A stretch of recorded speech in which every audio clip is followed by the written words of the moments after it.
Vamos meditar um pouco na palavra de Deus? Marcos capítulo 2.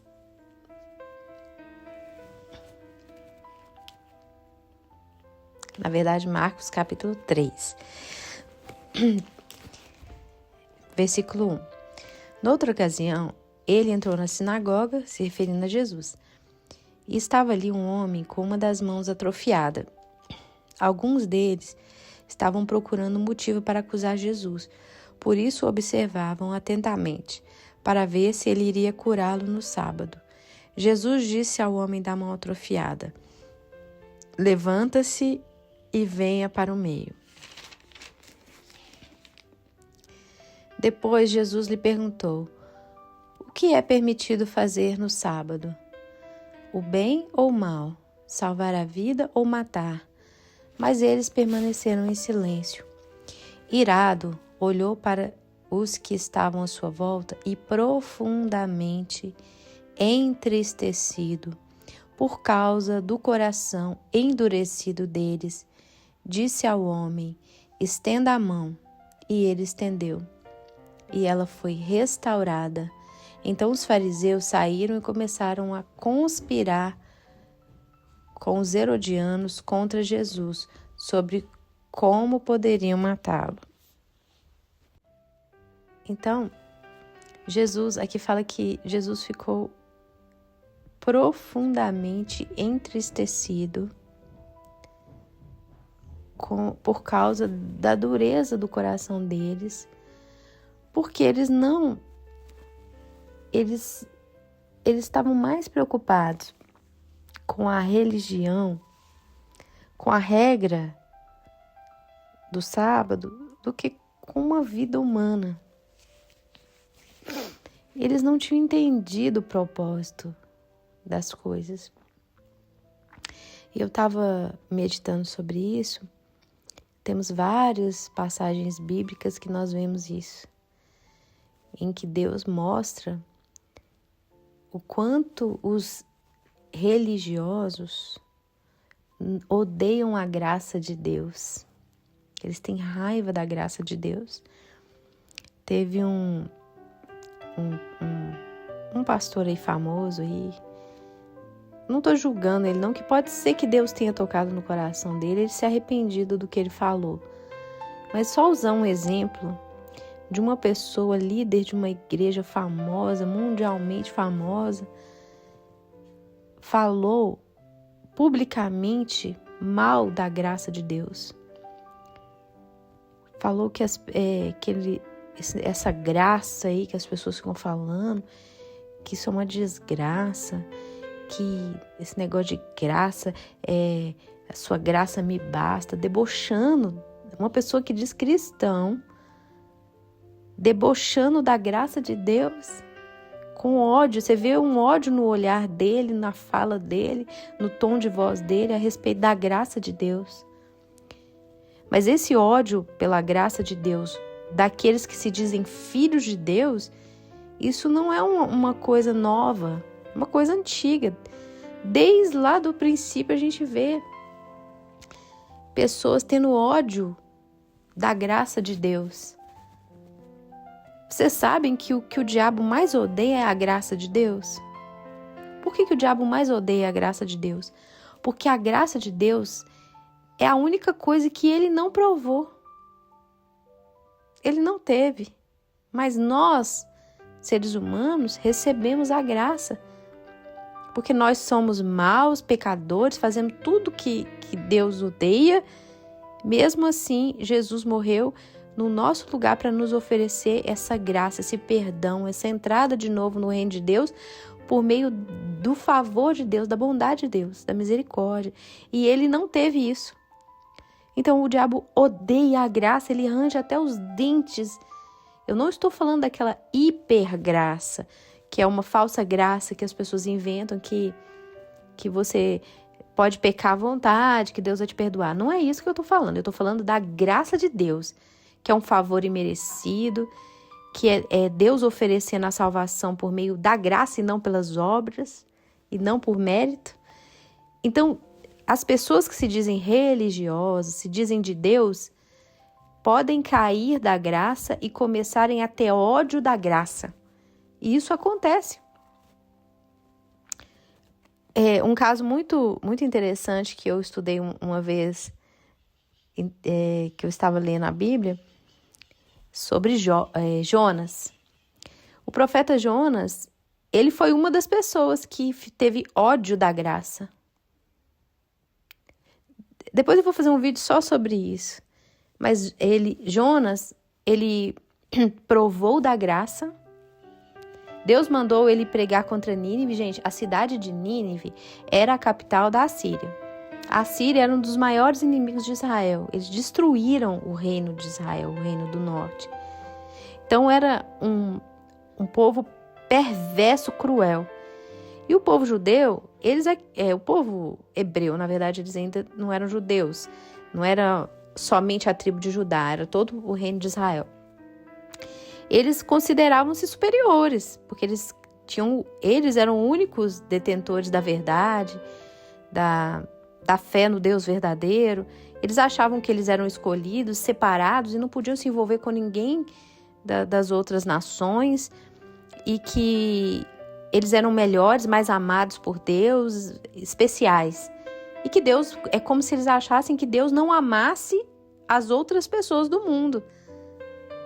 Mas quando Deus diz para eles se separarem das pessoas de outras nações, não é para eles se acharem superiores, é para eles não se envolverem com as práticas pecaminosas das outras nações. Mas a mesma Bíblia que fala para eles não se envolverem, é a mesma Bíblia que fala que é para eles aceitarem os estrangeiros, amarem os estrangeiros.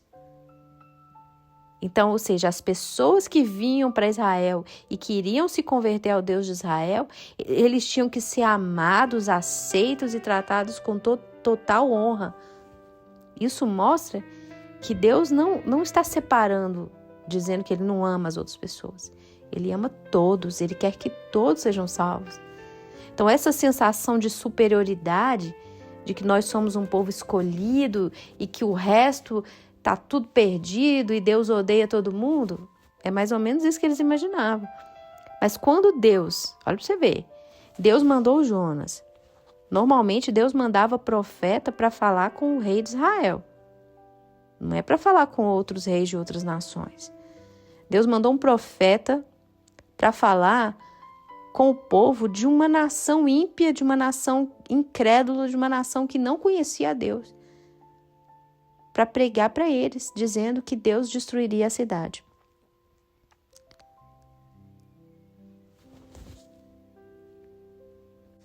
Então, e ele não quis ir, de jeito nenhum. Mas sabe por que Jonas não quis ir? É claro que era uma nação, um povo muito perverso, muito maldoso, muito violento. Ele tinha medo. Mas ele não queria ir, não era por causa do medo, não. Ele não quis ir por causa da graça de Deus. Porque ele não queria que Deus usasse de graça com aquele povo. Leia lá. Está escrito isso claramente. Ele falou, por isso que eu não quis ir. Porque eu sabia que o Senhor é misericordioso e bom, e que o Senhor perdoa, e que o Senhor não faz como o Senhor disse que ia fazer. Então ele não foi, ele não queria ir, para que Deus não usasse de graça e de misericórdia com eles. Ele queria que Deus destruísse Nínive. Quando Jonas pegou o navio, foi jogado no mar, foi engolido pelo peixe e ficou 3 dias dentro do ventre do peixe, praticamente morto. Ele não tinha esperança. Ele clamou ao Senhor, pediu misericórdia e Deus usou graça com Jonas e o peixe cuspiu Jonas na praia e ele recebeu a graça de Deus, ele provou da graça de Deus, da misericórdia que ele não merecia. Ele entendeu que ele precisava de graça e Deus achou, entre aspas, né? Claro que Deus sabe de tudo, que o fato dele ter recebido graça, ele iria querer dar graça para outras pessoas. Porque é o que Jesus disse. Se você recebeu misericórdia, você tem que ser misericordioso. Se você recebeu de graça, você tem que dar graça. Pelo menos é o que se espera. Então Jonas foi pregar. E a pregação de Jonas, vocês viram como que é a pregação de Jonas? Deus vai destruir essa cidade em 40 dias. E ficou pregando. Só isso. Ele não falou mais nada. Só isso que ele pregou. Vamos ler lá em Jonas, só para vocês verem como que é interessante isso. Vamos ler aqui Jonas 3, versículo 4. Jonas entrou na cidade e percorreu durante um dia proclamando: daqui a 40 dias Nínive será destruída. Os ninivitas creram em Deus, proclamaram o jejum, e todos eles, do maior ao menor, vestiram-se de pano de saco.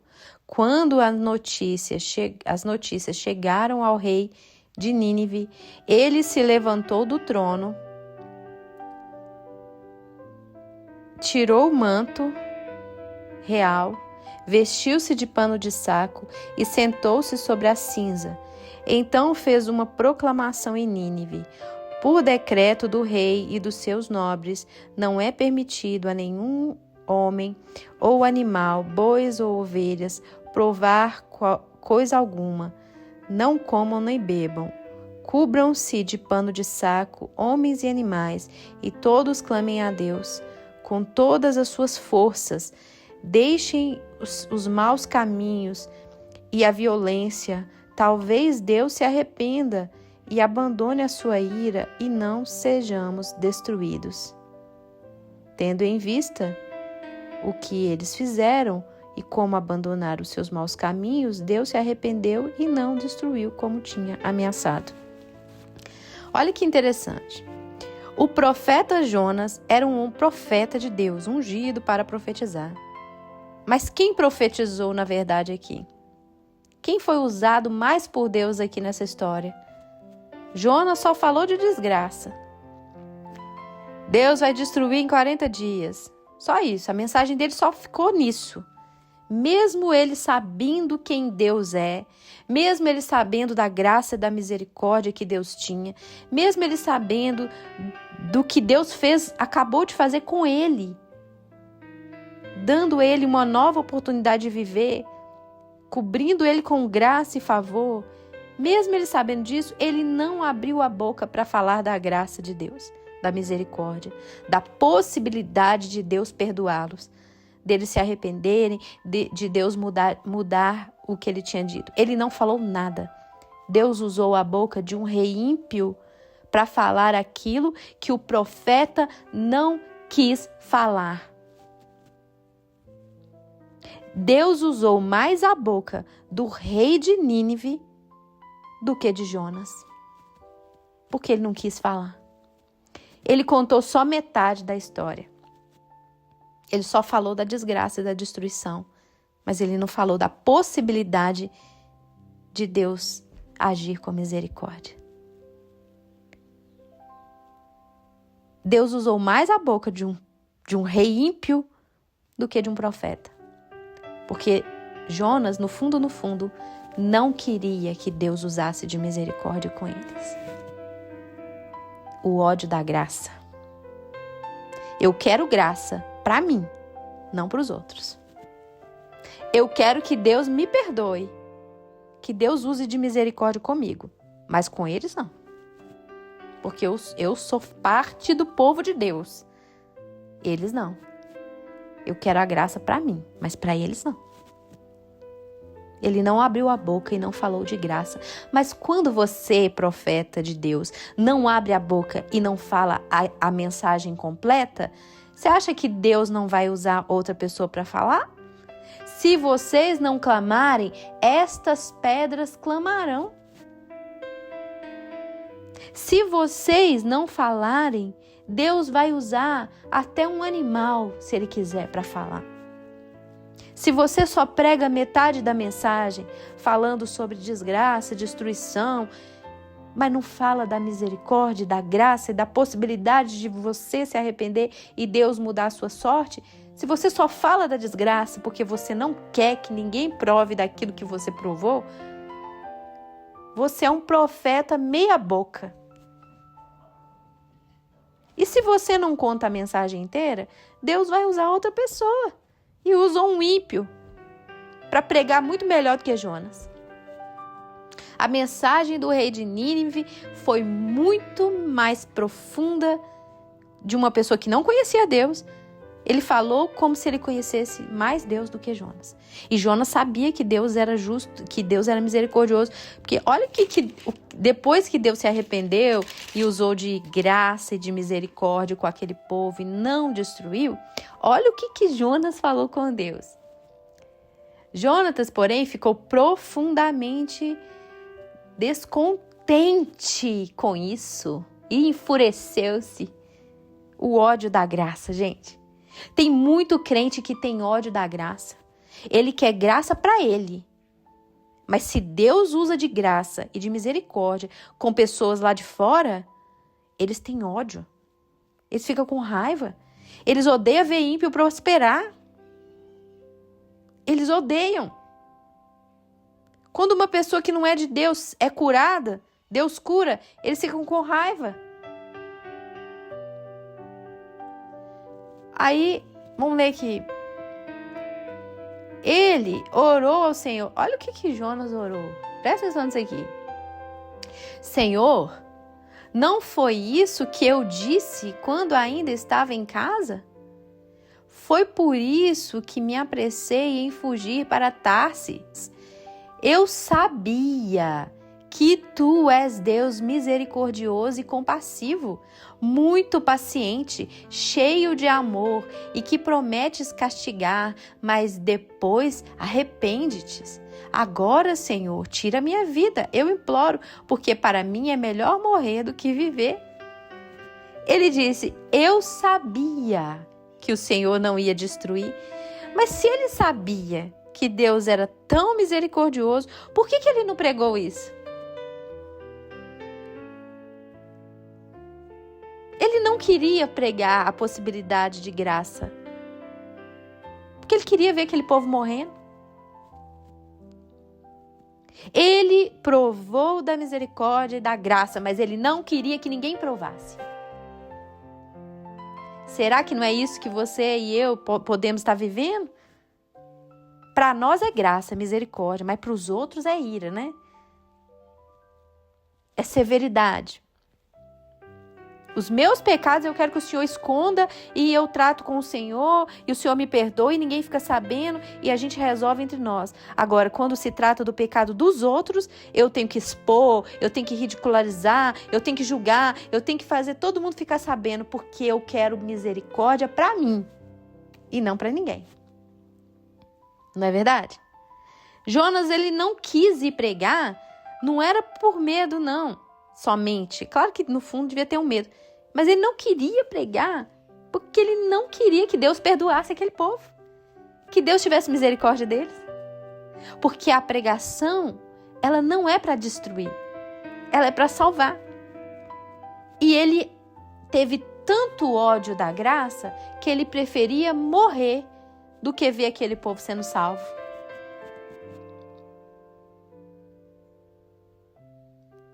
Tem muita gente que tem ódio da graça. E não é pouco, não. E a maioria dessas pessoas são crentes. Eles têm raiva da graça. Eles odeiam ver pessoas sendo perdoadas, sendo abençoadas. Pessoas que eles consideram como ímpios. Vamos ver o que Jesus curou um homem no sábado. E os religiosos, que eram os mestres, os detentores da palavra, ficaram com ódio de Jesus, porque ele curou.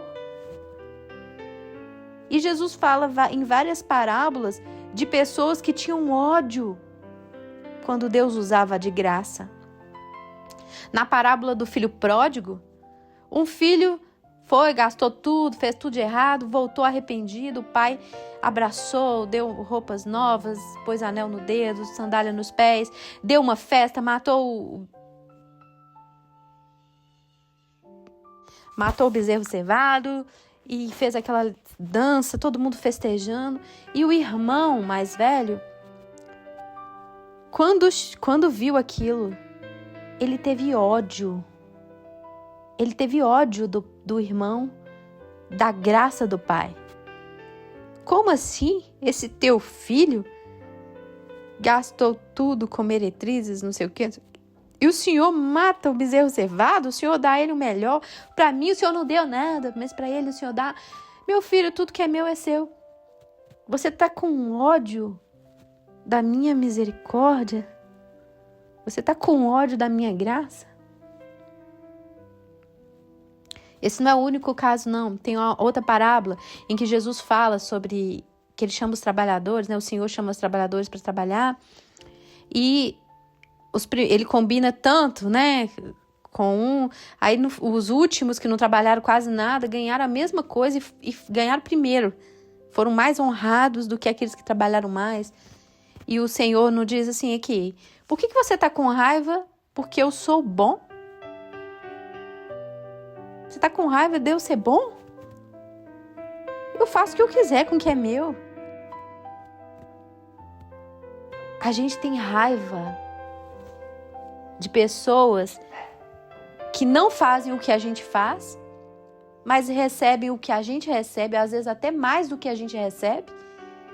E a gente acha que Deus é injusto, porque eu estou na casa de Deus há tantos anos, e eu tenho feito isso, eu tenho feito isso, eu tenho feito aquilo, eu tenho feito, e o Senhor não me deu. Agora chega esse aí perturbado, esse problemático, e o Senhor dá a ele mais do que o Senhor me deu.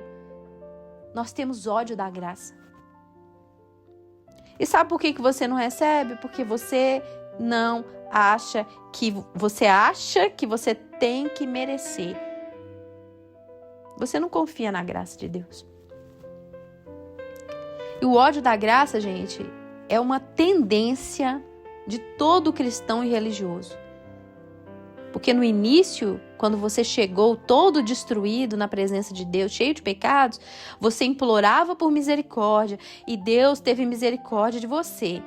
Agora que Ele te abençoou, tudo, você está achando que tudo que você tem foi porque você fez isso ou fez aquilo, foi muito bom, muito justo, muito correto. Você está achando que você recebeu tudo isso por causa do que você fez e não por causa da misericórdia. Então agora você julga os outros e acha que eles não merecem porque eles não fizeram aquilo que você faz. E quando Deus dá algo melhor para uma pessoa que você julga ser inferior a você, você tem ódio. Você tem raiva. Eu vou contar uma situação aqui. Quando eu estava estudando o livro de Reis, quando chegou naquela parte de Manassés, eu vou falar que eu tive ódio da graça, eu tive raiva da graça de Deus. Eu assumo que eu também tive. Na hora que contou a história de Manassés, que ele foi o pior rei de Israel, um dos piores, se não o pior, que fez coisas terríveis. Eu acho que matou até o filho dele em holocausto se eu não me engano, né? Se foi ele, aos demônios. Fez coisas terríveis. Foi levado cativo, mas Deus perdoou Manassés e restituiu ele o reino. Sinceramente, eu fiquei com raiva. Eu fiquei assim, não, Deus, não é possível. Por que o Senhor perdoou Manassés? Ele foi o pior rei. Existe uma mensagem por trás disso. Deus queria mostrar a misericórdia dele. Ele é capaz de restituir e de ter misericórdia com o pior dos piores.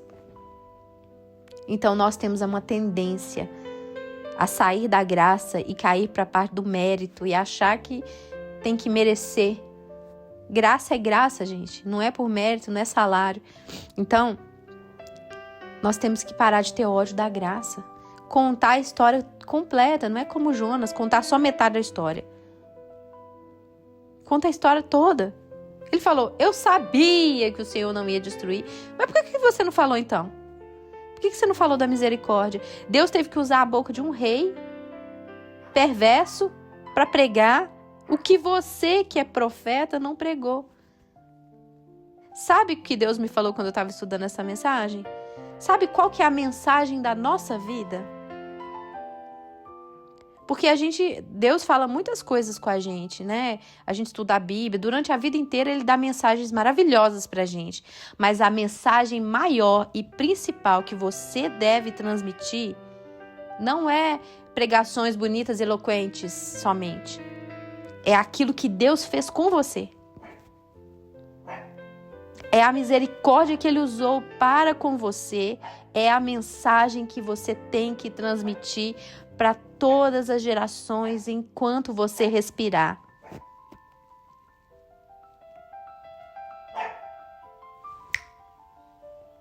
Então, essa é a mensagem da sua vida. Lembra do que Deus fez com você. Aquilo que ele fez com você é o que ele quer fazer com os outros. Ele pegou você numa situação que você era um perdido, não tinha ninguém, ao zero à esquerda, e sem você merecer, ele te abençoou e te deu muitas coisas. Por que você acha que você é melhor do que os outros? Por que você não prega o que Deus fez com você? Porque depois que você recebeu tudo, você cria um monte de regrinhas e começa a impor para os outros que nem você fez. Então, a gente recebe, a gente chora na presença de Deus, busca a misericórdia e Deus vai lá, perdoa, restaura. Aí a gente começa a inventar um monte de coisa que a gente fez, que a gente tem que fazer. Aí no final a gente vai pregar para os outros, ao invés da gente ensinar como buscar a misericórdia, a gente ensina o que a gente fez depois. Mas você não fez nada para Deus te dar misericórdia. A única coisa que você fez foi chorar e orar e pedir misericórdia. Agora a gente acha que não, que os outros têm que ser diferentes. Não, você tem que ser diferente. Você tem que vender tudo que você tem, dar todo o seu dinheiro para a igreja, ou para os pobres, ou para Deus te ouvir. Mas você teve que fazer isso? Não. Então por que você diz que todo mundo tem que ser assim? A gente cai da graça. Se você cair da graça, Deus, quando enviou um mensageiro de Satanás para esbofetear Paulo, depois a gente fala sobre isso, que você rende, foi porque Paulo começou a se exaltar. Começou a se exaltar por causa das revelações, e Deus queria que ele voltasse à humildade e lembrasse que a graça de Deus é suficiente.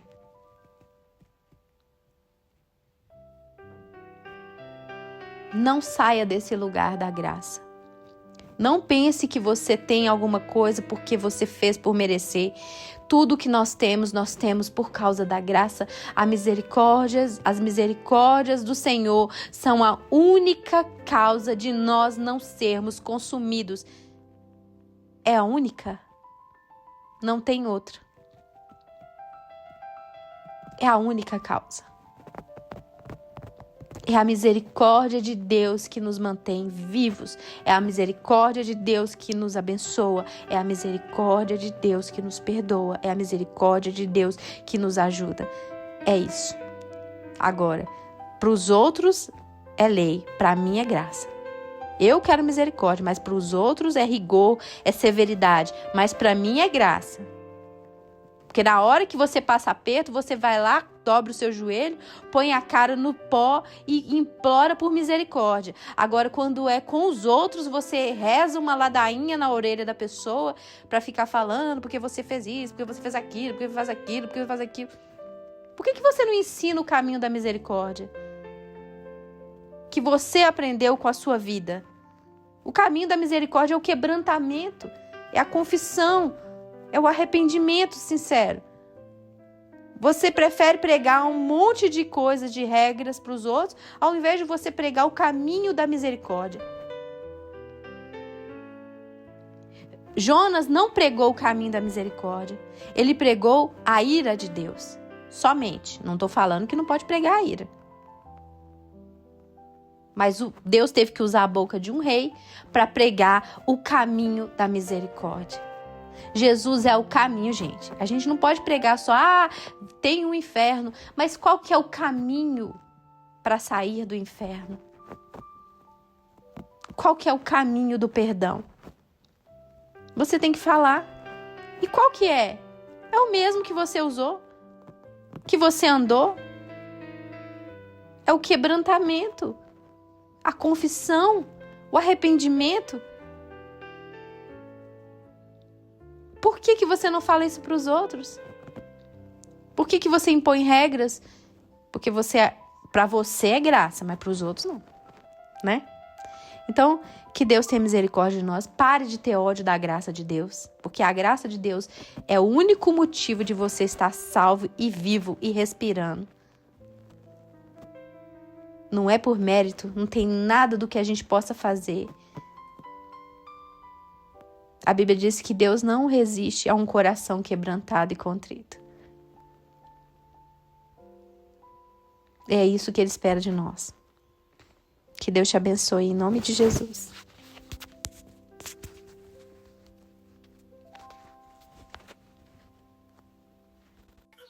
Transborda em nosso meio, tua graça faz-nos conhecer o teu favor. Queremos tua presença nessa hora, a plenitude desse teu amor. Transborda em nosso meio, tua graça faz-nos conhecer o teu favor. Queremos tua presença nessa hora, a plenitude desse teu amor. Não quero somente os teus milagres, eu quero me render em tuas mãos. Não quero somente os teus milagres, eu quero, meu Senhor, teu coração. Não quero somente os teus milagres, eu quero me render em tuas mãos. Não quero somente os teus milagres, eu quero, meu Senhor, teu coração. Transborda em nosso meio, tua graça faz-nos conhecer o teu favor. Queremos tua presença nessa hora, a plenitude desse teu amor. Não quero somente os teus milagres, eu quero me render em tuas mãos. Não quero somente os teus milagres, eu quero, meu Senhor, teu coração. Não quero somente os teus milagres, eu quero me render em tuas mãos. Não quero somente os teus milagres, eu quero, meu Senhor, teu coração.